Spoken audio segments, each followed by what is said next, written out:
चढ़ल जवनिया चढ़ल जवनिया राजा चढ़ल जवनिया बेकार होता राजा चढ़ल जवनिया राजा चढ़ल जवनिया बेकार होता राजा चढ़ल जवनिया गवना कके राजा चल गइल दिल्ली बोलो न कैसे पलंग अबहिली गवना करा के राजा चल गइल दिल्ली बोलो न कैसे पलंग अबहिली जबरे के चिजबा शिकार होता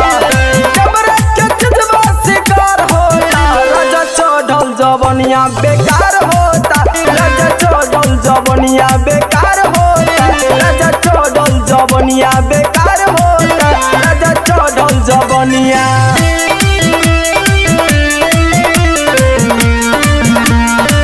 राजा चढ़ल जवनिया बेकार होता राजा चढ़ल जवनिया बेकार होता राजा चढ़ल जवनिया नान्हे से रखनी हम धन के जोगा के का करबा राजा तू बाद में हो आके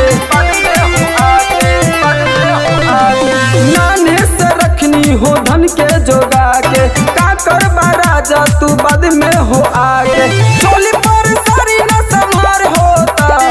चोली पर सारी न संहार होता राजा चढ़ल जवनिया बेकार होता राजा चढ़ल जवनिया बेकार होता राजा चढ़ल जवनिया बेकार होता राजा चढ़ल जवनिया चढ़ल जवनिया चढ़ल जवनिया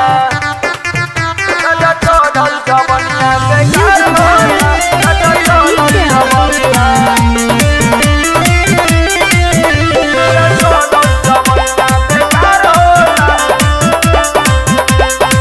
राजा चढ़ल जवनिया रंगबाज गुड्डू के तनको न बुझाता सोना के जवानी हमर माटी में जाता इमरान जोशीला के न तनको बुझाता सोना के जवानी हमर माटी में जाता चेहरा के न तनको निखार होता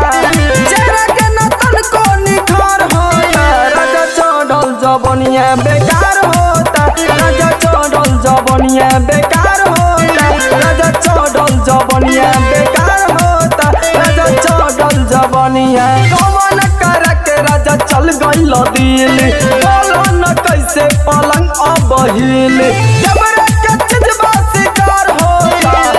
जबरे के चिजबा शिकार होता राजा चढ़ल जवनिया बेकार होता राजा चढ़ल जवनिया बेकार होता राजा चढ़ल जवनिया बेकार होता राजा चढ़ल जवनिया।